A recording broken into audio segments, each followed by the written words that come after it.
ನಮಸ್ತೆ ಫ್ರೆಂಡ್ಸ್, ಇವತ್ತೊಂದು ಒಳ್ಳೆಯ ವಿಡಿಯೋ ನಿಮ್ಮ ಜೊತೆಗೆ ಶೇರ್ ಮಾಡ್ತಾ ಇದ್ದೀನಿ. ಅದು ಯಾವುದು ಅಂತ ಹೇಳಿದರೆ, ಶುಕ್ರವಾರ ದಿವಸ ಈ ವಸ್ತುವನ್ನು ನೀವು ನಿಮ್ಮ ಮನೆಯ ದೇವರ ಮನೆಯಲ್ಲಿ ಇಟ್ಟು ಪೂಜೆ ಮಾಡಿದರೆ ಅಥವಾ ಮುಖ್ಯ ದ್ವಾರದ ಎದುರುಗಡೆ ಇಟ್ಟು ಪೂಜೆ ಮಾಡಿದರೆ ಸದಾ ಲಕ್ಷ್ಮಿ ಒಲಿತಾಳೆ, ನಿಮ್ಮ ಮನೆಯಲ್ಲಿ ಸದಾ ಲಕ್ಷ್ಮಿ ಅನುಗ್ರಹ ಇರುತ್ತೆ ಅಂತ, ಜೊತೆಗೆ ಲಕ್ಷ್ಮಿ ನಿಮ್ಮ ಕೈ ಯಾವತ್ತೂ ಬಿಡುವುದಿಲ್ಲ ಅಂತ ಹೇಳ್ಕೊಂಡು ಅದು ಯಾವ ವಸ್ತು ಅಂತ ಹೇಳ್ಕೊಂಡು ನಾನು ಹೇಳ್ತಾ ಹೋಗ್ತೇನೆ. ಎಲ್ಲರಿಗೂ ಗೊತ್ತುಂಟು ಅದು ಏನಂತ ಹೇಳಿದರೆ, ಲಕ್ಷ್ಮಿ ಒಲಿದರೆ ಸರ್ವ ಸಂಪತ್ತು, ಲಕ್ಷ್ಮಿ ಮುನಿದರೆ ದಟ್ಟ ದಾರಿದ್ರ್ಯ ಅಂತ ಹೇಳ್ಕೊಂಡು. ಅಂದರೆ ಲಕ್ಷ್ಮಿ ಯಾರಿಗೆ ಒಲಿತಾಳೆ ನೋಡಿ, ಅವರಿಗೆ ಸರ್ವ ಸಂಪತ್ತು ಕೂಡ ಲಕ್ಷ್ಮಿ ಕರುಣಿಸುತ್ತಾಳೆ. ಯಾರ ಮೇಲೆ ಲಕ್ಷ್ಮಿ ಅದು ಕೋಪಿಸ್ಕೊಳ್ತಾಳೆ ನೋಡಿ, ಅಂದರೆ ಮುನಿಸಿಕೊಳ್ತಾಳೆ ನೋಡಿ, ಅಂಥವರಿಗೆ ದಟ್ಟ ದಾರಿದ್ರ್ಯವನ್ನು ಮಹಾಲಕ್ಷ್ಮಿ ತಂದು ಕೊಡ್ತಾಳೆ ಅಂತ ಹೇಳ್ಕೊಂಡು, ಇವಾಗ ನಾನು ಶುಕ್ರವಾರ ಏನು ಮಾಡಬೇಕು ಅಂತ ಹೇಳ್ಕೊಂಡು ಹೇಳ್ತೇನೆ. ನಾನು ಶುಕ್ರವಾರದ ಪೂಜೆಯ ಬಗ್ಗೆ ತುಂಬ ವಿಡಿಯೋ ಮಾಡಿದ್ದೇನೆ, ಆದರೆ ಎಲ್ಲರಿಗೂ ಕೂಡ ಅಂದರೆ ಒಬ್ಬೊಬ್ಬರಿಗೆ ಒಂದೊಂದು ರೀತಿಯಲ್ಲಿ ಕಷ್ಟ ಇರ್ತದೆ ಆಯಿತಾ. ಅಂದರೆ ಕೆಲವರಿಗೆ ಜಾಸ್ತಿ ಕಷ್ಟ ಇರ್ತದೆ, ಕೆಲವರಿಗೆ ಆರೋಗ್ಯದ ಸಮಸ್ಯೆ ಇರ್ತದೆ, ಕೆಲವರಿಗೆ ದುಡಿದ ಹಣ ಕೈಯಲ್ಲಿ ನಿಲ್ಲುವುದಿಲ್ಲ, ಕೆಲವರಿಗೆ ಎಷ್ಟು ದುಡಿದ್ರೂ ಕೂಡ ಇದು ಯಾವ ವಸ್ತು ಕೂಡ ತಗೊಳ್ಳಿಕ್ಕೆ ಆಗೋದಿಲ್ಲ, ಆ ಥರದ ಪರಿಸ್ಥಿತಿ ಇರ್ತಾರೆ. ಅವರು ಏನು ಮಾಡಬೇಕು ಅಂತ ಹೇಳಿದರೆ, ನಾನು ಹಿಂದೆ ಹೇಳಿದ ಪೂಜೆ ಕೆಲವರಿಗೆ ಅಂದರೆ ಒಂದೊಂದು ಪೂಜೆ ಒಬ್ಬೊಬ್ಬರಿಗೆ ಆಗ್ತದೆ, ಒಬ್ಬೊಬ್ಬರಿಗೆ ಆಗುವುದಿಲ್ಲ ಆಯಿತಾ. ಕೆಲವರಂದರೆ ಕೆಲವು ಪೂಜೆ ಮಾಡಿ ಅರ್ಥದಲ್ಲೇ ಬಿಡುವವರು ಕೂಡ ಇದ್ದಾರೆ. ಯಾವುದೇ ನಾವು ಪೂಜೆ ಮಾಡಿದರೂ ಕೂಡ, ಯಾವುದೇ ಕ್ರಮ ತಗೊಂಡ್ರೂ ಕೂಡ ಉಂಟಲ್ಲ, ಅದನ್ನು ಕರೆಕ್ಟಾಗಿ ನಾವು ಪಾಲನೆ ಮಾಡಬೇಕು. ಕನಿಷ್ಠ 21 ವಾರ ಆದರೂ ಮಾಡಬೇಕು. ಕೆಲವರು ಏನು ಮಾಡ್ತಾರೆ ಅಂತ ಹೇಳಿದರೆ, 1 ವಾರ ಮಾಡ್ತಾರೆ, 2 ವಾರ ಮಾಡ್ತಾರೆ, 1 ತಿಂಗಳು ಮಾಡ್ತಾರೆ, ಅಂದರೆ 4 ವಾರ ಶುಕ್ರವಾರ ಮಾಡ್ತಾರೆ. ಆಮೇಲೆ ಯಾರು ಮಾಡ್ತಾರೆ, ನಮ್ಗೆ ಏನು ಕೂಡ ಚೇಂಜಸ್ ಆಗಲಿಲ್ಲ ಅಂತ ಹೇಳ್ಕೊಂಡು ಬಿಟ್ಟು ಬಿಡ್ತಾರೆ. ಹಾಗೆ ಮಾಡಿದರೆ ಆಗೋದಿಲ್ಲ. ಇದು ಶುಕ್ರವಾರದ ಪೂಜೆ ಉಂಟು ನೋಡಿ, ನೀವು ಪ್ರತಿ ಸಲ ನಿಮಗೆ ಲಕ್ಷ್ಮಿ ಕೈ ಹಿಡಿಬೇಕು, ಲಕ್ಷ್ಮಿ ಒಲಿಬೇಕು ಅಂತ ಹೇಳಿದರೆ ಪ್ರತಿ ಶುಕ್ರವಾರ ಮಾಡ್ಕೊಂಡು ಹೋಗಬೇಕು. ಅರ್ಧದಲ್ಲಿ ಕೈ ಬಿಟ್ಟು ನಮಗೆ ಏನು ಕೂಡ ಆಗಲಿಲ್ಲ ಅಂತ ಹೇಳಿದರೆ ಅದು ಆಗೋದಿಲ್ಲ. ಕೆಲವರ ಹಣೆ ಬರದಲ್ಲಿ ಎಲ್ಲ ಕೂಡ ಇರುತ್ತೆ ಆಯಿತಾ. ಅಂದರೆ ಸರ್ವ ಸಂಪತ್ತು ಇರುತ್ತೆ, ಸಮೃದ್ಧಿ ಇರುತ್ತೆ, ಎಲ್ಲದೂ ಕೂಡ ಇರುತ್ತೆ, ಆದರೆ ಅದನ್ನು ಅನುಭವಿಸೋ ಯೋಗ ಇರುವುದಿಲ್ಲ. ಅದೇ ರೀತಿ ಕೆಲವರ ಮನೆಯಲ್ಲಿ ಏನಾಗುತ್ತೆ ಅಂತ ಹೇಳಿದರೆ ಏನೂ ಕೂಡ ಇರುವುದಿಲ್ಲ ಆಯ್ತು. ಅಂದರೆ ಮಹಾಲಕ್ಷ್ಮಿ ದಟ್ಟ ದಾರಿದ್ರ್ಯಲಾಗಿ ಹೋಗಿರ್ತಾಳೆ. ನೀವು ಎಷ್ಟು ಕಷ್ಟಪಟ್ಟು ಸಂಪಾದನೆ ಮಾಡಿದರೂ ಕೂಡ, ನಿಮಗೆ ಏನು ಮಾಡಿದರೂ ಕೂಡ 1 ರೂಪಾಯಿ ಕೂಡ ಸಂಪಾದನೆ ಮಾಡಿದ್ದು ಉಳಿಸ್ಲಿಕ್ಕಾಗೋದಿಲ್ಲ. ಒಂದು ಕಡೆ ಈ ಥರದ ಜನರು ಕೂಡ ಇರ್ತದೆ, ಎಲ್ಲದೂ ಕೂಡ ಇರ್ತದೆ. ಅಂದರೆ ಲಕ್ಷ್ಮಿ ಹೊಂದಿರ್ತಾಳೆ, ಎಲ್ಲದೂ ಆಗಿರ್ತದೆ, ಆದರೆ ಅವರಿಗೆ ಅನುಭವಿಸುವ ಯೋಗ ಇರುವುದಿಲ್ಲ. ಈ ಕಡೆ ಜನರಿಗೆ ಏನಾಗುತ್ತೆ ಅಂತ ಹೇಳಿದರೆ, ಯೋಗ ಉಂಟು ಆದರೆ ಲಕ್ಷ್ಮಿ ಹಣವನ್ನು ಕರುಣಿಸಿರುವುದಿಲ್ಲ ಆಯ್ತಾ. ಅಂದರೆ ಯಾವ ಕಾರಣದಲ್ಲಿ ಹೇಳ್ತಿದ್ದೇನೆ ಅಂತ ಹೇಳಿದರೆ, ಕಡಲೆ ಇದ್ದವರಿಗೆ ಹಲ್ಲಿರುವುದಿಲ್ಲ, ಹಲ್ಲಿದ್ದವರಿಗೆ ಕಡ್ಡೆ ಇರುವುದಿಲ್ಲ ಅಂತ ಹೇಳ್ಕೊಂಡು ಹೇಳಿದ್ದೇನಲ್ಲ, ಆ ರೀತಿಯಲ್ಲಿ ನಾನು ಹೇಳಿದ್ದು. ಅಂದರೆ ಎಲ್ಲ ಹಣ ಇರ್ತದೆ, ಆದರೆ ಯಾವುದು ತಿನ್ನಲಿಕ್ಕೆ ಆಗೋದಿಲ್ಲ, ಯಾವುದು ವಸ್ತು ಇಷ್ಟಪಟ್ಟ ವಸ್ತು ತಗೊಳ್ಲಿಕ್ಕೆ ಆಗೋದಿಲ್ಲ ಆಯಿತಾ. ಅಂದರೆ ಕೆಲವರು ತುಂಬ ಕಂಜೂಸಾಗಿರ್ತಾರೆ, ಅವ್ರು ಯಾವುದು ಕೂಡ ವಸ್ತು ತಗೊಳ್ಳೋದಿಲ್ಲ, ಹಣ ಸಂಪಾದನೆ ಮಾಡಿ ಮಾಡಿ ಮಾಡಿ ಮಾಡಿ ಕೂಡಿರ್ತಾ ಇರ್ತಾರೆ. ಆಮೇಲೆ ಅವರು ಏನೋ ಒಂದು ಕಾರಣದಿಂದ ಅವ್ರದ್ದು ಅಂದರೆ ತೀರ್ಕೊಳ್ತಾರೆ. ಆವಾಗ ಅವರು ಸಂಪಾದನೆ ಮಾಡಿದ್ದು ಯಾವುದು ತಿಂದೆ, ಯಾವುದು ಮಾಡದೆ, ಏನು ತಗೊಳ್ದೆ ಸಂಪಾದನೆ ಮಾಡಿದ ಹಣ ಯಾರ್ದೋ ಪಾಲಾಗ್ತದೆ. ಆ ರೀತಿಯಲ್ಲಿ ಕೂಡ ಇರುವವರು ಇರ್ತಾರೆ ಅಂತ ಹೇಳ್ಕೊಂಡು ನಾನು ಆ ಅರ್ಥದಲ್ಲಿ ಹೇಳಿದ್ದು. ಇವಾಗ ನಿಮಗೆ ಒಂದು ವೇಳೆ ದಟ್ಟ ದಾರಿದ್ರ್ಯ ಬರ್ತಾ ಇದೆ ಅಂತ ಹೇಳ್ಕೊಂಡು ನಿಮಗೆ ಮನಸ್ಸಲ್ಲಿ ಬಂದರೆ, ಅಥವಾ ದುಡಿದ ಹಣ ಕೈಯಲ್ಲಿ ನಿಲ್ತಾ ಇಲ್ಲ ಅಂತ ಹೇಳ್ಕೊಂಡಾದರೆ, ನೀವು ಯಾರಿಗೋ ಹಣ ಕೊಡಬೇಕು, ಆ ಹಣ ನಿಮಗೆ ಕೊಡಲಿಕ್ಕೆ ಆಗ್ತಾ ಇಲ್ಲ ಅಂತ ಹೇಳ್ಕೊಂಡಾದರೆ, ಇಲ್ಲ ನಿಮಗೆ ಯಾರೋ ಹಣ ಕೊಡಬೇಕು, ಆ ಹಣ ನಿಮಗೆ ವಾಪಸ್ ಬರ್ತಾ ಇಲ್ಲ ಅಂತ ಹೇಳ್ಕೊಂಡಾದರೆ, ಇದರದ್ದು ಅರ್ಥ ಏನಂತ ಹೇಳಿದರೆ, ಮಹಾಲಕ್ಷ್ಮಿ ನಿಮ್ಮನ್ನು ನಿಮ್ಮ ಜೊತೆಗೆ ಮುನಿಸಿಕೊಂಡಿದ್ದಾಳೆ ಅಂತ ಹೇಳ್ಕೊಂಡು ನೀವೇನು ಮಾಡಿ ಅಂತ ಹೇಳಿದರೆ, ಅಂದರೆ ಕೆಲವರದ್ದು ದಟ್ಟ ದಾರಿದ್ರ್ಯ ಅಂತ ಹೇಳಿದರೆ ನಿಮಗೆ ಏನು ಮಾಡ್ಲಿಕ್ಕೆ ಆಗೋದಿಲ್ಲ. ಈ ಥರದ್ದು ಸೂಚನೆ ಕೊಡ್ತಾರೆ ಮಹಾಲಕ್ಷ್ಮಿ, ಮನೆ ಬಿಟ್ಟು ಹೋಗುವ ಸಮಯದಲ್ಲಿ ಸೂಚನೆ ಕೊಡ್ತಾಳಂತೆ. ಅಂದರೆ ನಿಮಗೆ ಕಷ್ಟ ಬರಲಿಕ್ಕೆ ಸ್ಟಾರ್ಟ್ ಆಗ್ತದೆ, ಮನೆಯಲ್ಲಿ ನೆಮ್ಮದಿ ಇರದೇ ಇರುವಾಗೆ ಆಗ್ತದೆ. ಬಿಸ್ನೆಸ್ ಮಾಡ್ತಾ ಇದ್ರೆ ಬಿಸ್ನೆಸ್ಸಲ್ಲಿ ಸ್ಟಾರ್ಟಿಂಗಲ್ಲಿ ಸ್ವಲ್ಪ ಲಾಸ್ ಆಗ್ತಾ ಉಂಟಲ್ಲ, ನಾವು ಏನು ಮಾಡ್ತೇವೆ ಅಂತ ಹೇಳಿದರೆ, ಸ್ವಲ್ಪ ಲಾಸ್ ಆಗಿದ್ದಲ್ಲ ಅಂತ ಹೇಳ್ಕೊಂಡು ಅದನ್ನು ಬಿಟ್ಟು ಬಿಡ್ತೇವೆ, ಆಮೇಲೆ ಒಂದೇ ಸಲ ಮುಳುಗಿ ಹೋಗ್ತಾರೆ. ಆ ಥರದ್ದೆಲ್ಲ ಪರಿಸ್ಥಿತಿ ಬರ್ತದೆ. ಅದೆಲ್ಲ ನಿಮಗೆ ಫಸ್ಟಿಗೆ ನೀವು ತಿಳ್ಕೊಳ್ಬೇಕು. ನಿಮಗೆ ಏನಾದರೂ ಮಹಾಲಕ್ಷ್ಮಿ ಅಂದರೆ ನಿಮಗೆ ಸೂಚನೆ ಕೊಡದೆ ಮನೆ ಬಿಟ್ಟು ಹೋಗುವುದಿಲ್ಲ, ಯಾರ ಮನೆ ಬಿಟ್ಟು ಕೂಡ ಮಹಾಲಕ್ಷ್ಮಿ ಹೋಗುವುದಿಲ್ಲ. ನಿಮಗೆ ಸೂಚನೆಯನ್ನು ಕೊಟ್ಟೆ ಬರುವಾಗ ಕೂಡ ಸೂಚನೆಯನ್ನು ಕೊಟ್ಟೆ ಮಹಾಲಕ್ಷ್ಮಿ ಬರುವುದು. ಹಾಗೆ ನಿಮ್ಮ ಮನೆ ಬಿಟ್ಟು ಹೋಗ್ತೇನೆ ಅನ್ನುವಾಗ ಕೂಡ ಸೂಚನೆ ಕೊಟ್ಟೆ ಹೋಗ್ತಾಳೆ. ನಿಮಗೆ ಏನಾದರೂ ಸೂಚನೆ ಸಿಕ್ಕಿದೆಯಾ ಅಂತ ಹೇಳ್ಕೊಂಡು ಒಂದು ಸಲ ತಿಳ್ಕೊಳ್ಳಿ. ಅದು ಹೇಗೆ ತಿಳಿತದೆ ಅಂತ ಹೇಳ್ಕೊಂಡು ಹೇಳಿದರೆ, ನಿಮ್ಮ ಮುಖ ಯಾವತ್ತೂ ಸೊರಗಿರ್ತದೆ, ಅಂದರೆ ನಿಮ್ಮ ಮುಖದಲ್ಲಿ ಕಳೆಯೇ ಇರುವುದಿಲ್ಲ, ಯಾವತ್ತು ನೋಡಿದರೂ ಬೇಸರದಲ್ಲೇ ಇರ್ತದೆ, ಏನೋ ಆರೋಗ್ಯದ ಸಮಸ್ಯೆ ಇರುವ ರೀತಿಯಲ್ಲಿ ಇರ್ತೀರಿ. ಏನಾದರೂ ಒಂದು ತೊಂದರೆ ನಿಮ್ಮ ಮುಖ ನೋಡುವಾಗ, ಅಯ್ಯೋ ಇವಳ ಮುಖ ಏನಾಗಿದೆ, ಹುಷಾರಿಲ್ವಾ, ಅಥವಾ ಪಾಪ ಇವಳಿಗೆ ಏನಾದರೂ ತೊಂದರೆ ಆಗಿದೆಯಾ, ಆ ರೀತಿಯಲ್ಲಿ ಕಾಣಿಸ್ತದೆ. ಗಂಡಸರಾಗಲಿ ಹೆಂಗಸರಾಗಲಿ ಆ ರೀತಿಯಲ್ಲಿ ಇರ್ತಾರೆ, ಕಳೆ ಇಲ್ಲದೆ ಇರುವ ಮುಖ ಇರ್ತದೆ. ಈ ಪೂಜೆ ಮಾಡಿದ ನಂತರ ಏನಾಗುತ್ತೆ ಅಂತ ಹೇಳಿದರೆ, ನೀವು ತುಂಬ ಜನರನ್ನು ನೋಡಿರ್ಬೋದು, ಒಂದು ಬಡವರಾಗಿರುವಾಗ ಉಂಟಲ್ಲ ಅವರ ಮುಖದಲ್ಲಿ ಉಂಟಲ್ಲ ಕಳೆಯೇ ಇರುವುದಿಲ್ಲ. ಆಮೇಲೆ ಅವರು ಸ್ವಲ್ಪ ಸ್ವಲ್ಪ ಸ್ವಲ್ಪ ಸ್ವಲ್ಪ ದುಡಿತಾ ದುಡಿತಾ ದುಡಿತಾ ಒಳ್ಳೆಯ ಜಾಗಕ್ಕೆ ಹೋಗುವಾಗ, ಅಂದರೆ ಒಳ್ಳೆಯ ಸ್ಟೇಜ್ಗೆ ಹೋಗುವಾಗ, ಸ್ವಲ್ಪ ಹಣ ಬರಲಿಕ್ಕೆ ಸ್ಟಾರ್ಟ್ ಆಗುವಾಗ ಏನಾಗುತ್ತೆ ಅಂತ ಹೇಳಿದರೆ ಅವರ ಮುಖದಲ್ಲಿರುವ ಕಳೆ ಚೇಂಜ್ ಆಗ್ತದೆ. ನಾವು ಎಣಿಸ್ಕೊಳ್ಳೋದು ಏನಂತ ಹೇಳಿದರೆ ಅವರು ಮುಂಚೆ ಬಡವರಿರುವಾಗ ಏನು ಮಾಡ್ತಾ ಇರಲಿಲ್ಲ, ಇವಾಗ ಬಹುಶಃ ಮೇಕಪ್ ಎಲ್ಲ ಮಾಡ್ಕೊಳ್ತಾರೆ ಅನ್ನೋ ಅದಕ್ಕೆ ಅವರ ಮುಖದಲ್ಲಿರುವ ಚೇಂಜಸ್ ಆಗ್ತಿದೆ ಅಂತ ಹೇಳ್ಕೊಂಡು. ಹಾಗೆ ಇಲ್ಲ, ಅವರು ಮುಂಚೆ ಯಾವ ರೀತಿಯಲ್ಲಿ ಇರ್ತಾರೆ ನೋಡಿ ಅದೇ ರೀತಿಯಲ್ಲಿ ಕೂಡ ಇದ್ದರೂ ಕೂಡ ಅವರ ಮುಖದಲ್ಲಿ ಬದಲಾವಣೆ ಆಗಲಿಕ್ಕೆ ಸ್ಟಾರ್ಟ್ ಆಗ್ತದೆ. ಯಾಕಂತ ಹೇಳಿದ್ರೆ ಹೆಣ್ಣು ಮಕ್ಕಳಿಗಾದರೆ ಲಕ್ಷ್ಮಿಯ ಕಳೆ ಬರಲಿಕ್ಕೆ ಸ್ಟಾರ್ಟ್ ಆಗ್ತದೆ ಮುಖದಲ್ಲಿ. ಅಂದರೆ ನಿಮಗೆ ಹಣ ಬರಲಿಕ್ಕೆ ಸ್ಟಾರ್ಟ್ ಆಗ್ತದೆ, ಲಕ್ಷ್ಮಿ ನಿಮಗೆ ಒಲಿದಾಳೆ, ನಿಮ್ಮ ಮನೆಗೆ ಬರ್ತಾಳೆ ಅಂತ ಹೇಳ್ಕೊಂಡು ಆದರೆ ಉಂಟಲ್ಲ ನಿಮ್ಮ ಮುಖದಲ್ಲಿ, ಹೆಣ್ಣು ಮಕ್ಕಳ ಮುಖದಲ್ಲಿ ಮಹಾಲಕ್ಷ್ಮಿಯ ಕಳೆ ಬರಲಿಕ್ಕೆ ಸ್ಟಾರ್ಟ್ ಆಗ್ತದೆ. ಗಂಡು ಮಕ್ಕಳ ಮುಖದಲ್ಲಾದರೆ ವಿಷ್ಣುವಿನ ಕಳೆ ಬರಲಿಕ್ಕೆ ಸ್ಟಾರ್ಟ್ ಆಗ್ತದೆ. ನೀವು ನೋಡಲಿಕ್ಕೆ ಚಂದ, ನೀವು ಪಾರ್ಲರ್ಗೆ ಹೋಗ್ಬೇಕಂತಲೇ ಇಲ್ಲ ಆಯಿತಾ, ಏನು ಖರ್ಚು ಮಾಡ್ಬೇಕಂತ ಹೇಳ್ಕೊಂಡೇ ಇಲ್ಲ ಆಯಿತಾ, ದೇವರೇ ನಿಮ್ಮನ್ನು ಚಂದ ಮಾಡ್ತಾರೆ. ನೀವು ತುಂಬ ಜನರನ್ನು ಈ ಥರದವರನ್ನು ನೋಡಿರ್ಬೋದು. ಏನಂತ ಹೇಳಿದ್ರೆ ಏನು ಇಲ್ಲದಿದ್ದಾಗ ಮುಖದಲ್ಲಿರುವ ಕಳೆಯೇ ಬೇರೆ ಥರ ಇರುತ್ತೆ. ಅವರು ಶ್ರೀಮಂತರಾಗ್ತಾ ಬರುವಾಗ ಅಂದರೆ ಸ್ವಲ್ಪ ಸ್ವಲ್ಪ ಹಣ ಕೂಡಿಟ್ಟು ಒಂದು ಸ್ಟೇಜ್ಗೆ ಬರ್ತಾ ಇರುವಾಗ ಒಂದೇ ಸಲ ಯಾರು ಕೂಡ ಶ್ರೀಮಂತರಾಗೋದಿಲ್ಲ ಆಯಿತಾ, ಒಂದೊಂದು ಸ್ಟೆಪ್ ಹತ್ಕೊಂಡೇ ಮುಂದೆ ಬರಬೇಕಲ್ಲ. ಶ್ರೀಮಂತರಾಗ್ತಾ ಅವ್ರದ್ದು ಮುಖದಲ್ಲಿರುವ ಕಳೆ ಚೇಂಜಸ್ ಅಂದರೆ ಬೇರೆ ಥರನೇ ಆಗ್ತಾ ಇರೋದು ನಿಮಗೆ ಕಾಣಲಿಕ್ಕೆ ಸಿಗ್ತದೆ. ಇವಾಗ ತುಂಬ ಜನ ಹೇಳ್ತಾರೆ ಏನಂತ ಹೇಳಿದರೆ, ಪ್ರತಿ ಶುಕ್ರವಾರ ನಾನು ಪೂಜೆ ಮಾಡ್ತೇನೆ, ಎಷ್ಟು ಪೂಜೆ ಮಾಡಿದರೂ ಕೂಡ ಮಹಾಲಕ್ಷ್ಮಿ ನನಗೆ ಒಲಿಲೇ ಇಲ್ಲ, ಪ್ರತಿದಿನ ನಾನು ಪೂಜೆ ಮಾಡ್ತೇನೆ, ಪ್ರತಿದಿನ ದೇವರಿಗೆ ದೀಪ ಇಡ್ತೇನೆ, ತುಳಸಿಗೆ ದೀಪ ಇಡ್ತೇನೆ, ಬೆಳಿಗ್ಗೆ ಮತ್ತು ಸಾಯಂಕಾಲ ಪೂಜೆ ಮಾಡ್ತೇನೆ, ಬೆಳಿಗ್ಗೆ ಬೇಗ ಹೇಳ್ತೇನೆ ಆಯಿತಾ, ಎಲ್ಲದೂ ಅಂದರೆ ಮಂತ್ರ ಹೇಳ್ತೇನೆ, ಅದು ಮಾಡ್ತೇನೆ, ಇದೇ ಮಾಡ್ತೇನೆ, ಎಲ್ಲದೂ ಕೂಡ ಹೇಳ್ತಾರೆ. ಆದರೆ ನಿಮಗೆ ಯಾಕೆ ಲಕ್ಷ್ಮಿ ಒಲ್ದಿರೋದಿಲ್ಲ ಅಂತ ಹೇಳ್ಕೊಂಡಾದರೆ, ನೀವು ಮನಸ್ಪೂರ್ವಕವಾಗಿ ನೀವು ಲಕ್ಷ್ಮಿಯನ್ನು ಪೂಜೆ ಮಾಡಿದ್ರ ಅಂತ ಹೇಳ್ಕೊಂಡು ಒಂದು ಸಲ ತಿಳ್ಕೊಳ್ಬೇಕು. ಏನಂತ ಹೇಳಿದರೆ, ನೀವು ಲಕ್ಷ್ಮಿ ಪೂಜೆ ಮಾಡುವಾಗ ಅಥವಾ ಮಹಾಲಕ್ಷ್ಮಿ ಅಥವಾ ಯಾವ ದೇವರದ್ದು ಪೂಜೆ ಮಾಡಬೇಕಾದ್ರೆ ನಿಮ್ಮ ಆಲೋಚನೆ ಪೂಜೆಯ ಮೇಲೆ ಮಾತ್ರ ಇರಬೇಕು ಆಯಿತಾ. ನೀವು ಪೂಜೆ ಮಾಡುವಾಗ ಉಂಟಲ್ಲ ನಿಮ್ಮ ಮನಸ್ಸು ಯಾವ ಕಡೆ ಕೂಡ ಹೋಗಬಾರ್ದು.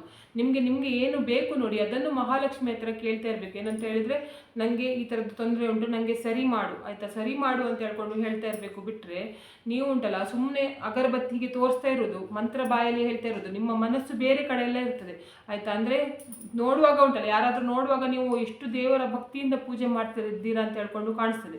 ಆದರೆ ನಿಮ್ಮ ಮನಸ್ಸು ಉಂಟಲ್ಲ ದೇವರ ಪೂಜೆ ಕಡೆ ಇರುವುದಿಲ್ಲ, ಬೇರೆ ಕಡೆಗೆ ಇರುತ್ತೆ ಆಯಿತಾ. ಆ ಥರ ಪೂಜೆ ಮಾಡಿದ ಕಾರಣದಿಂದ ನಿಮಗೆ ಲಕ್ಷ್ಮಿ ಒಲ್ದಿರೋದಿಲ್ಲ.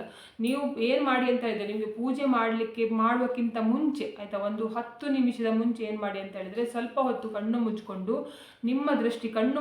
ನಿಮ್ಮ ದೃಷ್ಟಿಯನ್ನು ಈ ಜಾಗದಲ್ಲಿ, ಅಂದರೆ ನಿಮ್ಮ ಹಣೆಯ ಕುಂಕುಮ ಇರ್ತದೆ ನೋಡಿ ಆ ಜಾಗದಲ್ಲಿ ಕೇಂದ್ರೀಕೃತ ಮಾಡಿಕೊಂಡು ಒಂದು 10 ನಿಮಿಷ ಆಯಿತಾ ಮೆಡಿಟೇಷನ್ ಮಾಡಿ. ಆವಾಗ ಏನಾಗುತ್ತಂತ ಹೇಳಿದರೆ ನಿಮಗೆ ಏಕಾಗ್ರತೆ ಬರಲಿಕ್ಕೆ ಸ್ಟಾರ್ಟ್ ಆಗ್ತದೆ. ಏಕಾಗ್ರತೆ ಬಂದರೆ ಏನಾಗುತ್ತೆ ಅಂತ ಹೇಳಿದರೆ, ನೀವು ಪೂಜೆ ಮಾಡುವಾಗ ನಿಮಗೆ ದೇವರು ಮತ್ತು ನಿಮ್ಮ ಮಧ್ಯೆ ಮಾತ್ರ ಮಾತುಕತೆ ಇರ್ತದೆ, ಬಿಟ್ಟರೆ ಬೇರೆ ಕಡೆ ಆಲೋಚನೆ ಹೋಗುವುದಿಲ್ಲ ಆಯಿತಾ. ಆದರೆ ನೀವು ಹೀಗೆ ಮಾಡಿದ್ರೆ ಉಂಟಲ್ಲ ಖಂಡಿತ ನಿಮಗೆ ಮಹಾಲಕ್ಷ್ಮಿ ಒಲಿತಾಳೆ.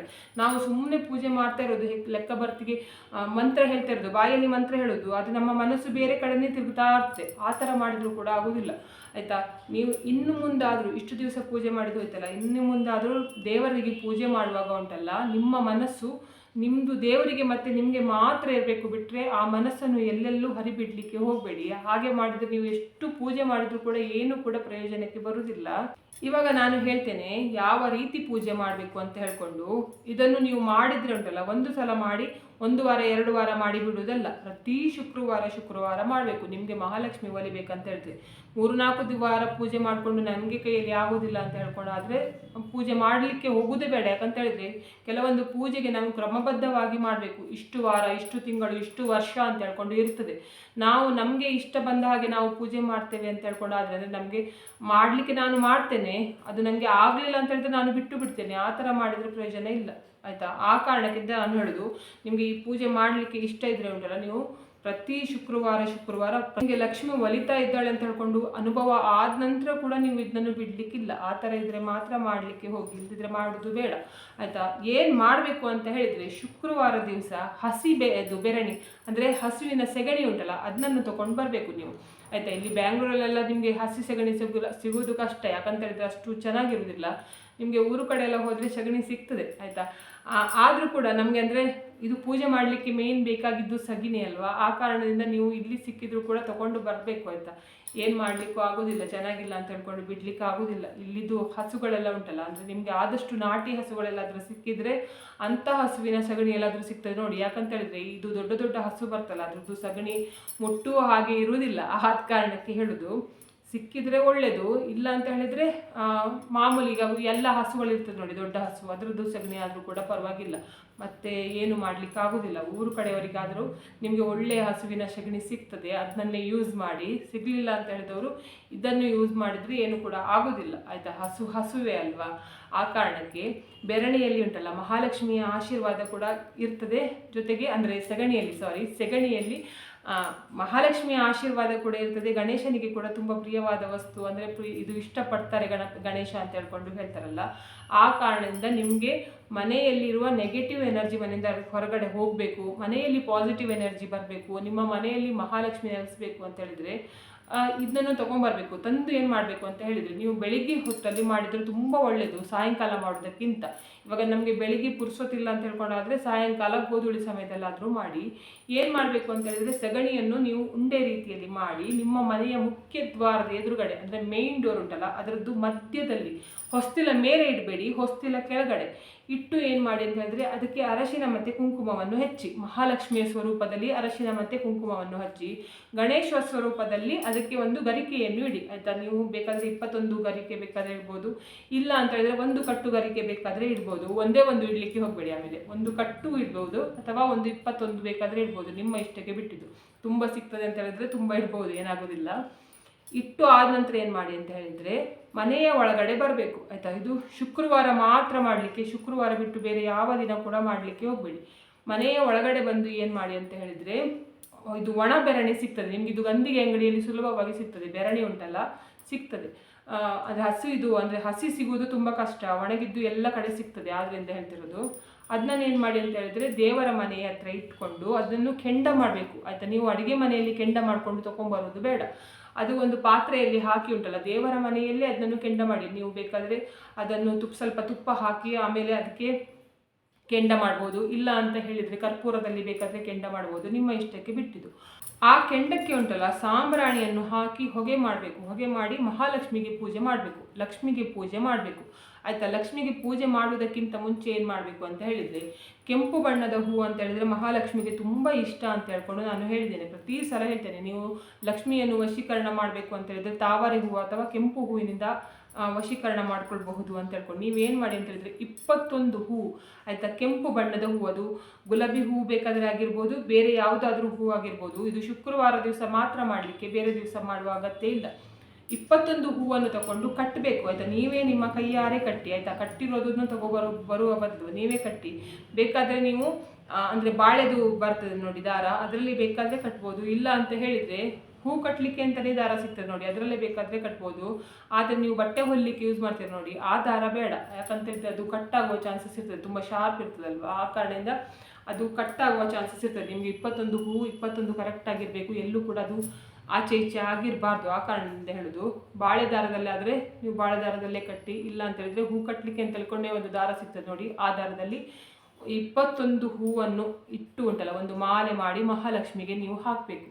ಹಾಕಿದ ನಂತರ ಏನು ಮಾಡಬೇಕು ಅಂತ ಹೇಳಿದರೆ, ನೀವು ಮಡಿಯಿಂದ ಮಹಾಲಕ್ಷ್ಮಿಗೆ ಬೆಲ್ಲದ ಅನ್ನದ ನೈವೇದ್ಯ ಮಾಡಬೇಕು. 1 ವಾರ ಮಾಡಿ 1 ವಾರ ಬಿಡುವುದಲ್ಲ, ನೀವು ಇದನ್ನು ಪ್ರತಿ ಶುಕ್ರವಾರ ಕೂಡ ಮಾಡಬೇಕು ಆಯಿತಾ. ಕೆಲವರು ಏನು ಮಾಡ್ತಾರೆ, ಈ ವಾರ ಮಾಡ್ತಾರೆ, ಮುಂದಿನ ವಾರ ಬಿಡ್ತಾರೆ, ಅದನ್ನು ನೆಕ್ಸ್ಟ್ ಮಾಡ್ತಾರೆ. ನಿಮಗೆ ಮುಟ್ಟಾದಾಗ ಮಾಡದಿದ್ರೆ ಕೂಡ ಪರವಾಗಿಲ್ಲ, ಏನಾಗೋದಿಲ್ಲ. ಮುಟ್ಟಾಗುವ ದಿನ ಬಿಟ್ಟು ಬೇರೆ ದಿನ ಎಲ್ಲ ಮಾಡಬೇಕು ಆಯಿತಾ. ಮುಟ್ಟಾಗಲಿಲ್ಲ, ನಿಮಗೆ ಸೂತಕ ಇಲ್ಲ, ನಿಮಗೆ ಏನು ತೊಂದರೆ ಇಲ್ಲ ಅಂತ ಹೇಳಿದರೆ ಮಾಡಬೇಕು ಶುಕ್ರವಾರ. 1 ವಾರ ಬಿಟ್ಟು 1 ವಾರ ಮಾಡೋದು ಹಾಗೆಲ್ಲ ಮಾಡಲಿಕ್ಕೆ ಹೋಗ್ಬಿಡಿ, ಪ್ರತಿ ಶುಕ್ರವಾರ ಮಾಡಬೇಕು. ಬೆಲ್ಲದ ಅನ್ನದ ಪಾಯಸದ ನೈವೇದ್ಯ ಉಂಟಲ್ಲ ಮಹಾಲಕ್ಷ್ಮಿಗೆ ತುಂಬ ಇಷ್ಟ ಅಂತ ಹೇಳ್ಕೊಂಡು ಹೇಳ್ತಾರೆ. ಆದ್ದರಿಂದ ಉಂಟಲ್ಲ ನಿಮಗೆ ಫಸ್ಟು ಒಂದು 5 ರಿಂದ 6 ವಾರ ತನಕ ನಿಮಗೆ ಗೊತ್ತಾಗೋದಿಲ್ಲ, ಅಂದರೆ ಮಹಾಲಕ್ಷ್ಮಿ ಅಂದರೆ ನಿಮ್ಮನ್ನು ಮುನಿಸಿಕೊಂಡು ಮನೆಯಿಂದ ಹೊರಗಡೆ ಹೋಗಿರ್ತಾಳಲ್ಲ, ನಿಮಗೆ ಅಷ್ಟು ಗೊತ್ತಾಗೋದಿಲ್ಲ. ನೀವು 6ನೇ ವಾರ ಅಥವಾ 7ನೇ ವಾರದಿಂದ ಪೂಜೆ ಮಾಡಲಿಕ್ಕೆ ಸ್ಟಾರ್ಟ್ ಮಾಡಿದಾಗ ಏನಾಗುತ್ತಂತ ಹೇಳಿದರೆ, ನಿಮ್ಮ ಮುಖದಲ್ಲಿ ಅಥವಾ ನಿಮ್ಮ ಮನೆಯಲ್ಲಿ ಬದಲಾವಣೆ ಆಗಲಿಕ್ಕೆ ಸ್ಟಾರ್ಟ್ ಆಗ್ತದೆ ಆಯಿತಾ. ನಿಮಗೆ ಗೊತ್ತಾಗ್ತದೆ, ನಿಮಗೆ ಮನೆಯಲ್ಲಿ ಕಷ್ಟ ಇದು ಪರಿಹಾರ ಆಗ್ತಾ ಉಂಟು ಅಂತ ಹೇಳ್ಕೊಂಡು. ನೀವು ಯಾರಿಗೋ ಒಬ್ಬರಿಗೆ ಹಣ ಕೊಟ್ಟಿರ್ತೀರ, ಆ ಹಣ ಅವರು ವಾಪಸ್ ತಂದು ಕೊಡ್ತಾರೆ, ಅಥವಾ ನಿಮಗೆ ಏನಾದರೂ ಒಂದು ಸಮಸ್ಯೆ ಇರ್ತದೆ, ಆ ಸಮಸ್ಯೆಗೆ ನಿಮಗೆ ಪರಿಹಾರ ಸಿಗ್ತದೆ. ಈ ರೀತಿಯಲ್ಲಿ ಆಗಿ ಉಂಟಲ್ಲ, ಕ್ರಮೇಣ ಪ್ರತಿ ವಾರ ನೀವು ಪೂಜೆ ಮಾಡಿದ ಹಾಗೂ ನಿಮಗೆ ನಿಮ್ಮ ಮನೆಯಲ್ಲಿ ಚೇಂಜಸ್ ಆಗಲಿಕ್ಕೆ ಸ್ಟಾರ್ಟ್ ಆಗ್ತದೆ. ಒಂದೇ ಸಲ ಯಾರು ಕೂಡ ಶ್ರೀಮಂತರಾಗೋದಿಲ್ಲ. ಒಂದೇ ಸಲ ಶ್ರೀಮಂತರಾಗಬೇಕಾದ್ರೆ ಯಾರು ತಲೆ ಹೊಡಿಬೇಕು, ಇಲ್ದಿದ್ರೆ ಆಗೋದಿಲ್ಲ ಆಯಿತಾ. ನ್ಯಾಯದಲ್ಲಿ ಸಂಪಾದನೆ ಮಾಡಿ ನಾವು ಹಣ ಮಾಡಬೇಕು ಅಂತ ಹೇಳಿದರೆ ಉಂಟಲ್ಲ, ಅಂದರೆ ಕಷ್ಟಪಡಲೇಬೇಕು, ಸ್ವಲ್ಪ ಟೈಮ್ ತೊಗೊಳ್ತದೆ. ಬೇರೆಯವ್ರದ್ದು ತಲೆ ಒಡೆದು ಸಂಪಾದನೆ ಮಾಡಿದರೆ ಮಾತ್ರ ಬೇಗನೆ ಶ್ರೀಮಂತರಾಗ್ತಾರೆ. ನೀವು ಕೆಲವರು ನೋಡ್ಬೋದು 2 ವರ್ಷದ ಹಿಂದೆ ಎಂತ ಸಹ ಇರುವುದಿಲ್ಲ, 2 ವರ್ಷ ಆದ ನಂತರ ಒಂದೇ ಸಲ ಶ್ರೀಮಂತರಾಗಿರ್ತಾರೆ. ಅದು ಹೇಗೆ ಅಂತ ನನಗೂ ಕೂಡ ಗೊತ್ತಾಗಲಿಲ್ಲ ಆಯಿತಾ. ನೀವು ಮಹಾಲಕ್ಷ್ಮಿಯನ್ನು ಒಲಿಸ್ಕೊಳ್ಬೇಕಾದ್ರೆ ಅದಕ್ಕೆ ಟೈಮ್ ತೊಗೊಳ್ತದೆ ಆಯಿತಾ. ಯಾರು ಕೂಡ ಇವತ್ತು ಬಡವರಿದ್ದವರು ನಾಳೆ ಶ್ರೀಮಂತರಾಗೋದಿಲ್ಲ. ಅದೆಲ್ಲ ಸುಮ್ಮನೆ ಅದು ಪಿಕ್ಚರಲ್ಲಿ ಮೂವಿಯಲ್ಲಿ ಮಾತ್ರ ಹಾಗೆಲ್ಲ ಆಗೋದು. ವಾರ ವಾರ ವಾರ ವಾರ ನಿಮಗೆ ಬದಲಾವಣೆ ಆಗೋದು ಗೊತ್ತಾಗ್ತದೆ ಹೋಗ್ತದೆ. ಆವಾಗ ಏನು ಮಾಡಿ ಅಂತ ಹೇಳಿದ್ರೆ, ಒಂದು ಸಲ ನಿಮ್ಮ ಮನೆಗೆ ಮಹಾಲಕ್ಷ್ಮಿ ಬಂದು ನೆಲೆಸಿದ್ದಾಳೆ ಅಂತ ಹೇಳ್ಕೊಂಡು ಗೊತ್ತಾದ ನಂತರ ಪುನಃ ಮಹಾಲಕ್ಷ್ಮಿ ನಿಮ್ಮ ಮನೆ ಬಿಟ್ಟು ಹೊರಗಡೆ ಹೋಗದೇ ಇರುವ ಹಾಗೆ ನೀವು ನೋಡ್ಕೊಳ್ಬೇಕು. ಯಾಕಂತ ಹೇಳಿದ್ರೆ ಮಹಾಲಕ್ಷ್ಮಿ ಚಂಚಲೆ ಅಂತ ಹೇಳ್ಕೊಂಡು ಹೇಳ್ತಾರೆ. ಇವತ್ತು ನಿಮ್ಮ ಮನೆಯಲ್ಲಿ ಮಹಾಲಕ್ಷ್ಮಿ ಇದ್ದಾಳೆ ಅಂತ ಹೇಳ್ಕೊಂಡು ನಾಳೆ ಕೂಡ ಅಲ್ಲೇ ಇರ್ತಾಳೆ ಅಂತ ಹೇಳ್ಕೊಂಡಿಲ್ಲ. ಮಹಾಲಕ್ಷ್ಮಿ ಬೇಗನೆ ಮುನಿಸಿಕೊಳ್ತಾಳೆ, ಬೇಗನೆ ಕೋಪ ಮಾಡ್ಕೊಳ್ತಾಳೆ. ಇವತ್ತು ನಿಮ್ಮ ಮನೆಯಲ್ಲಿ ನಮಗೆ ಇದು ಮರ್ಯಾದೆ ಸಿಗಲಿಲ್ಲ ಅಂತ ಹೇಳಿದ್ರೆ ಮಹಾಲಕ್ಷ್ಮಿ ಬಿಟ್ಟು ಹೋಗ್ತಾಳೆ. ಆದ ಕಾರಣಕ್ಕೆ ಮಹಾಲಕ್ಷ್ಮಿ ನಿಮ್ಮ ಮನೆಯಲ್ಲೇ ನೆಲೆಯುವ ಹಾಗೆ ಮಾಡಬೇಕು ಅಂತ ಹೇಳ್ಕೊಂಡಾದರೆ ಏನು ಮಾಡಬೇಕು ಅಂತ ಹೇಳಿದರೆ, 5 ಕಮಲದ ಹೂ ತಗೊಳ್ಳಿ ಆಯಿತಾ. ಕಮಲದ ಬೀಜ ತಗೊಳ್ಳಿ. ನಿಮಗೆ ಇದು ಕಮಲದ ಬೀಜ ಒರಿಜಿನಲ್ ಬೀಜ ತಗೊಳ್ಳಿ. ಯಾಕಂತ ಹೇಳಿದ್ರೆ ಕೆಲವು ಕಡೆ ಟೊಳ್ಳು ಬೀಜಗಳನ್ನೆಲ್ಲ ಕೊಟ್ಟಿರ್ತಾರೆ. ಅದು ನೀರಿಗೆ ಹಾಕಿದ್ರು ಕೂಡ ಏನು ಕೂಡ ಮೊಳಕೆ ಬರುವುದು ಅದೆಲ್ಲ ಏನೂ ಇರುವುದಿಲ್ಲ ಆಯಿತಾ. ನೀವು ಬೇಕಾದರೆ ಒಂದು ಸಲ ತಗೊಂಡು ಅಂತಿಲ್ಲ, ಒಂದು ಸಲ ಯಾವುದಾದ್ರೂ ಅಂಗಡಿಯಲ್ಲಿ ಕಮಲದ ಬೀಜ ಮಾರ್ತಾ ಇದ್ರೆ ಅದನ್ನ ತಗೊಬಂದು ನೀರಿಗೆ ಹಾಕಿ ನೋಡಿ, ಅದು ಮೊಳಕೆ ಬರ್ತದೆ ಅಂತ ಹೇಳ್ಕೊಂಡು ನೋಡಿ. ಮೊಳಕೆ ಬಂದರೆ ಮಾತ್ರ ಇನ್ನೊಂದು ಸಲ ಹೋಗಿ 5 ಕಮಲದ ಬೀಜ ತಗೊಬನ್ನಿ. ಯಾಕಂತ ಹೇಳಿದ್ರೆ ಕೆಲವೊಂದು ಅಂಗಡಿಯಲ್ಲಿ ಯಾವುದಕ್ಕೂ ಪ್ರಯೋಜನ ಇಲ್ಲದೆ ಇರುವ ಕಮಲದ ಬೀಜವನ್ನು ಮಾರ್ತಾರೆ. ಅದು ನೀವು ನೀರಿಗೆ ಹಾಕಿದ್ರುಂಟಲ್ಲ, ಎಷ್ಟು ದಿವಸ ಬಿಟ್ಟರೂ ಕೂಡ ಅದರಲ್ಲಿ ಮೊಳಕೆ ಬರುವುದಿಲ್ಲ. ಅಂತಹ ಕಮಲದ ಬೀಜ ಪ್ರಯೋಜನಕ್ಕೆ ಇಲ್ಲ. ಒಳ್ಳೆಯ ಕಮಲದ ಬೀಜವನ್ನು ತಗೊಂಡು ಅದನ್ನು ಮಹಾಲಕ್ಷ್ಮಿಯ ಮುಂದೆ ಇಟ್ಟು ಅಥವಾ ದೇವರ ಮುಂದೆ ಇಟ್ಟು, ಮಹಾಲಕ್ಷ್ಮಿಯ ಮುಂದೆ ಇರಬೇಕಂತಲೇ ಇಲ್ಲ, ದೇವರ ಮನೆಯಲ್ಲಿ ಇಟ್ಟು ಪ್ರತಿದಿನ ಪೂಜೆ ಮಾಡಿದರೆ ಮಹಾಲಕ್ಷ್ಮಿ ಶಾಶ್ವತವಾಗಿ ನೆಲೆಸ್ತಾಳೆ ಅಂತ ಹೇಳ್ಕೊಂಡು ಹೇಳ್ತಾರೆ. ಈ ಕೆಲಸ ಮಾಡಿ ಆಮೇಲೆ ಚೇಂಜಸ್ ಆಗ್ತಾ ಬರ್ತದೆ ನೋಡಿ. ಪ್ರತಿ ವಾರದಿಂದ ವಾರಕ್ಕೆ ನಿಮ್ಮ ಮನೆಯಲ್ಲಿ ಬದಲಾವಣೆ ಆಗ್ತದೆ, ಚೇಂಜಸ್ ಆಗ್ತಾ ಇರ್ತದೆ. ಬದಲಾವಣೆ ಆಗುವುದು ನಿಮ್ಮ ಮುಖದಲ್ಲೇ ಗೊತ್ತಾಗ್ತದೆ. ನಿಮಗೆ ಯಾರಾದರೂ ನೋಡಿದವರೇ ನಿಮ್ಮನ್ನು ನೋಡಿ ಹೇಳ್ತಾರೆ ಆಯಿತಾ, ಮುಂಚೆ ಬೇರೆ ಥರ ಕಾಣಿಸ್ತಾ ಇದ್ದಿ, ಇವಾಗ ಬೇರೆ ಥರ ಕಾಣಿಸ್ತಾ ಇದ್ದೀಯಾ ಅಂತ ಹೇಳ್ಕೊಂಡು ನೋಡಿದವರೇ ನಿಮ್ಮನ್ನು ನೋಡಿ ಹೇಳ್ತಾರೆ. ಆವಾಗನೇ ನಿಮಗೆ ಗೊತ್ತಾಗ್ತದೆ, ತಿಳಿತದೆ, ನಮ್ಮ ಮನೆಗೆ ಮಹಾಲಕ್ಷ್ಮಿ ಬರಲಿಕ್ಕೆ ಇಷ್ಟಪಡ್ತಾ ಇದ್ದಾಳೆ, ನಾನು ಇನ್ನೂ ಕೂಡ ಜಾಸ್ತಿ ಪೂಜೆ ಮಾಡಬೇಕು ಅಂತ ಹೇಳ್ಕೊಂಡು ನಿಮಗೆ ಬರ್ತದೆ ಆಯಿತಾ ಮನಸ್ಸಿಗೆ. ಆಮೇಲೆ ಸಗಣಿಯನ್ನು ಏನು ಮಾಡಬೇಕು ಅಂತ ಹೇಳಿದರೆ, ಅಂದರೆ ನಾನು ಹೇಳಿದೆ ನೋಡಿ, ಹಸಿ ಸಗಣಿಯನ್ನು ಅರಿಶಿನ ಕುಂಕುಮ ಹಾಕಿ ಗರಿಕೆಯಿಂದ ಹಾಕಿ ಬೆಳಿಗ್ಗೆ ಪೂಜೆ ಮಾಡಿ ಅಂತ ಹೇಳ್ಕೊಂಡು ಆ ಸಗಣಿಯನ್ನು ನೀವೇನು ಮಾಡಿ ಅಂತ ಹೇಳಿದ್ರೆ ಮರದ ಕೆಳಗಡೆ ಬೇಕಾದರೂ ಹಾಕ್ಬೋದು. ಇಲ್ಲ ಅಂತ ಹೇಳಿದರೆ ನಿಮ್ಮ ಮನೆಯಲ್ಲಿ ಯಾವುದಾದ್ರೂ ಫಾಟಲ್ಲಿ ಗಿಡಗಳನ್ನೆಲ್ಲ ಬೆಳೆಸಿದ್ರೆ ಅದ್ರ ಕೆಳಗಡೆ ಬೇಕಾದರೆ ಹಾಕ್ಬೋದು. ನಮ್ಮ ಮನೆಯಲ್ಲಿ ಯಾವುದು ಗಿಡಗಳು ಇಲ್ಲ ಅಂತ ಹೇಳ್ಕೊಂಡಾದರೆ ಏನು ಮಾಡಿ ಅಂತ ಹೇಳಿದ್ರೆ ಆ ಸಗಣಿಯಲ್ಲಿ ಏನು ಕೂಡ ತೊಂದರೆ ಆಗೋದಿಲ್ಲ. ಅದನ್ನು ಬಿಸಿಲಿಗೆ ಹಾಕಿ ಒಣಗಿಸಿ ಬೆರಣಿ ಮಾಡಿ ಉಂಟಲ್ಲ ನೀವು, ಅಂದರೆ ನಾನು ಹೇಳಿದೆ ನೋಡಿ, ಇದು ಬೆರಣಿಗೆ ಯೂಸ್ ಮಾಡಬಹುದು ಅಂತ ಹೇಳ್ಕೊಂಡು, ಅಂದರೆ ಕೆಂಡ ಮಾಡಿ ಸಾಂಬ್ರಾಣಿ ಹಾಕಲಿಕ್ಕೆ ಯೂಸ್ ಮಾಡ್ಬೋದು ಅಂತ, ಅದನ್ನು ಮಾಡಿ ಬೇಕಾದರೆ ಯೂಸ್ ಮಾಡ್ಬೋದು. ಎಲ್ಲೂ ಕೂಡ ನಮಗೆ ಬಿಸಾಗಲಿಕ್ಕೆ ಸಿಗುವುದಿಲ್ಲ ಅಂತ ಹೇಳ್ಕೊಂಡಾದರೆ ಒಲಿಸಿಕೊಳ್ಳಲಿಕ್ಕೆ ತುಂಬ ಕಷ್ಟ ಇಲ್ಲ. ಆದರೆ ನಮ್ಮ ಭಕ್ತಿ ಮುಖ್ಯ ಆಯಿತಾ. ನಾವು ಮನಸ್ಸಿಂದ ಭಕ್ತಿಯಿಂದ ಪೂಜೆ ಮಾಡಿದರೆ ಮಹಾಲಕ್ಷ್ಮಿ ನಮಗೆ ಒಲಿತಾಳೆ. ಆಡಂಬರದ ಭಕ್ತಿಗೆ, ತೋರ್ಪಡಿಕೆಯ ಭಕ್ತಿಗೆ, ಅಂದರೆ ಬೇರೆಯವರು ನೋಡಲಿ ಅಂತ ಹೇಳ್ಕೊಂಡು ಪೂಜೆ ಮಾಡೋದು, ಬೇರೆಯವರಿಗೆ ಕೇಳಿಸ್ಕೊಳ್ಳಿ ಅಂತ ಹೇಳ್ಕೊಂಡು ಜೋರಾಗಿ ಮಂತ್ರಗಳನ್ನು ಹೇಳ್ಕೊಂಡು ಪೂಜೆ ಮಾಡೋದು, ಹಾಗೆ ಹೇಳಿದರೆ ನಿಮಗೆ ಮಹಾಲಕ್ಷ್ಮಿ ಗೊತ್ತಾಗೋದಿಲ್ಲ ಆಯಿತಾ. ಮಹಾಲಕ್ಷ್ಮಿಗೆ ನೀವು ಹೇಳುವ ಮಂತ್ರ ಕೇಳಿದರೆ ಸಾಕಾಗ್ತದೆ, ಆ ಕಡೆ ಮನೆಯವರಿಗೆ ಕೇಳಿಸ್ಬೇಕಂತ ಇಲ್ಲ ಆಯಿತಾ. ಪೂಜೆ ಕೂಡ ಹಾಗೆ, ಮಹಾಲಕ್ಷ್ಮಿಗೆ ಒಂದು ಸ್ವಲ್ಪ ಹೂ ಇಟ್ಟು ಕೂಡ ಪೂಜೆ ಮಾಡಿದರೂ ಸಾಕಾಗ್ತದೆ. ಬೇರೆಯವರು ನೋಡಲಿ ಅಂತ ಹೇಳ್ಕೊಂಡು ರಾಶಿ ಹೂ ಹಾಕಿ ಪೂಜೆ ಮಾಡಬೇಕು ಅಂತ ಹೇಳ್ಕೊಂಡಿಲ್ಲ. ಮನಸ್ಸಿನಲ್ಲಿರುವ ಭಕ್ತಿ ಮಾತ್ರ ಮಹಾಲಕ್ಷ್ಮಿಗೆ ಮುಖ್ಯ. ಬಿಟ್ಟರೆ ಆಡಂಬರಿಕೆ, ತೋರ್ಪಡಿಕೆ ಅದೆಲ್ಲ ಮಹಾಲಕ್ಷ್ಮಿ ಇಷ್ಟಪಡುವುದಿಲ್ಲ ಅಂತ ಹೇಳ್ಕೊಂಡು ಹೇಳ್ತೇನೆ. ಇವತ್ತಿನ ವಿಡಿಯೋ ಇಷ್ಟ ಆದರೆ ಪ್ಲೀಸ್ ಈ ವಿಡಿಯೋಕ್ಕೆ ಲೈಕ್ ಮಾಡಿ, ಆದಷ್ಟು ಜನರಿಗೆ ವಿಡಿಯೋನನ್ನು ಶೇರ್ ಮಾಡಿ, ಕಮೆಂಟ್ ಮಾಡಿ, ನನ್ನ ಚಾನಲ್ಗೆ ಸಬ್ಸ್ಕ್ರೈಬ್ ಆಗಿ. ನನ್ನ ಚಾನಲ್ಗೆ ಸಬ್ಸ್ಕ್ರೈಬ್ ಆದರೆ ನನಗೆ ಒಂದು ಸಪೋರ್ಟ್ ಸಿಕ್ಕಿದ ಹಾಗೆ ಆಗ್ತದೆ, ಮತ್ತು ನಾನು ಹೀಗೆ ಒಳ್ಳೆ ವಿಡಿಯೋನ ನಿಮ್ಮ ಜೊತೆಗೆ ಶೇರ್ ಮಾಡ್ತೀನಿ. ಇವತ್ತಿನ ವಿಡಿಯೋ ಯಾರೆಲ್ಲ ನೋಡಿದಿರಾ ಅಥವಾ ನೋಡಲಿಲ್ಲ, ಎಲ್ಲರಿಗೂ ಕೂಡ ಒಳ್ಳೆಯದಾಗಲಿ ಅಂತ ನಾನು ಕೂಡ ದೇವರಲ್ಲಿ ಬೇಡ್ಕೊಳ್ತಿದ್ದೇನೆ. ಎಲ್ಲರಿಗೂ ಒಳ್ಳೆಯದಾಗಲಿ.